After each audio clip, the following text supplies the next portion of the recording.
السلام علیکم بچوں، آج میں آپ کے لیے نور کی سٹوری لائی ہوں۔ نور ایک بہت معصوم سی بچی تھی جو اپنے بوڑھے دادا دادی کے ساتھ ایک گاؤں میں رہتی تھی۔ نور کی دادی اب بہت بوڑھی ہو چکی تھی، جس کی وجہ سے اب انہیں کچھ نظر بھی نہیں آتا تھا۔ نور کو انہیں اس طرح دیکھ کر بہت دکھ ہوتا۔ نور کے بوڑھے دادا اپنی ایک چھوٹی سی کھیت میں سبزیاں اگاتے تھے، جنہیں استعمال کر کے ان کا گزر بسر ہوتا۔ وہ لوگ بہت غریب تھے۔ نور کو پڑھنے کا بہت شوق تھا، لیکن بدقسمتی سے ان کے گاؤں یا گاؤں کے قریب کوئی اسکول نہیں تھا، اور نہ ہی ان کے پاس اتنے پیسے تھے کہ وہ کسی شہر کے اسکول میں پڑھ سکے۔ نور ایک بہت نرم مزاج لڑکی تھی جو ہر کسی کا بہت احساس کرتی تھی۔ ایک دن نور اپنے دادا کو کھیتوں میں کھانا دے کر واپس گھر لوٹ رہی تھی کہ اس کی نظر درخت کے نیچے بیٹھے ایک زخمی سفید کبوتر پر پڑی۔ نور نے اسے اٹھایا اور گھر لے آئی۔ گھر لا کر اس کی مرہم پٹی کی، اسے دانہ ڈالا، پانی پلایا اور کچھ دن اس کا خوب خیال رکھا۔ نور اس کے ساتھ بہت مانوس ہو گئی۔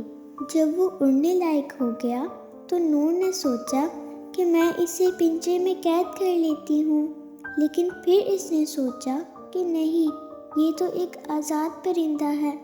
اللہ تعالیٰ نے اسے پر اسی لیے تو دیے ہیں کہ یہ کھلی فضا میں اڑ سکے۔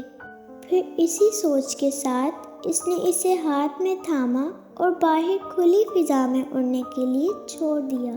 جو ہی وہ کبوتر اڑا، وہ ایک فرشتے میں تبدیل ہو گیا اور خوشی سے کہنے لگا، میں تو تمہارا امتحان لے رہا تھا اور تم اس امتحان میں پاس ہو گئی۔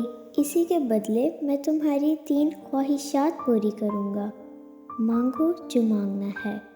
نور اس فرشتے کو دیکھ کر بہت خوش ہوئی اور پھر اسے اپنی پہلی خواہش بتانے لگی۔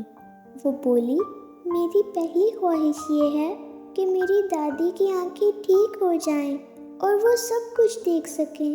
دوسری خواہش یہ ہے کہ ہمارے گاؤں میں ایک اسکول ہو جہاں سب بچے پڑھ سکیں، اور تیسری خواہش یہ ہے کہ سب گاؤں والوں کے پکے مکان ہوں، کیونکہ جب بھی تیز بارش ہوتی ہے کسی کی چھت گر جاتی ہے تو کسی کی چھت ٹپکنے لگتی ہے۔ فرشتے نے نور کی تینوں خواہشات پوری کی اور وہاں سے غائب ہو گیا۔ سب گاؤں والے پکے مکان پا کر بہت خوش ہوئے اور سب بچے اسکول دیکھ کر۔ دادی کو بھی اب سب نظر آنے لگا۔ اب وہ بھی دادا کے ساتھ کھیتوں میں ان کی مدد کرتی اور اچھی اچھی تازہ سبزیاں اگاتی، جنہیں دادا بیچتے اور اچھی خاصی کمائی ہو جاتی۔ سب اب بہت خوش رہنے لگے۔ نور اور باقی سب بچے بھی خوشی خوشی اسکول جانے لگے۔ دیکھا بچوں، ہماری نیکی کبھی رائے گاہ نہیں جاتی۔ اللہ تعالیٰ ہمیں اس کا صلہ ضرور دیتے ہیں۔ اور دیکھیں، یہاں نور اپنے لیے ہیرے جواہرات بھی تو مانگ سکتی تھی، لیکن اس نے تعلیم کا زیور مانگا، اور باقی سب خواہشات بھی صرف خود کے لیے نہیں کی، بلکہ سب کو ذہن میں رکھتے ہوئے کی۔ ہمیں بھی صرف اپنے بارے میں نہیں سوچنا چاہیے، بلکہ سب کا خیال رکھنا چاہیے۔ جو سب کا خیال رکھتے ہیں، اللہ تعالیٰ ان کا خیال رکھتے ہیں۔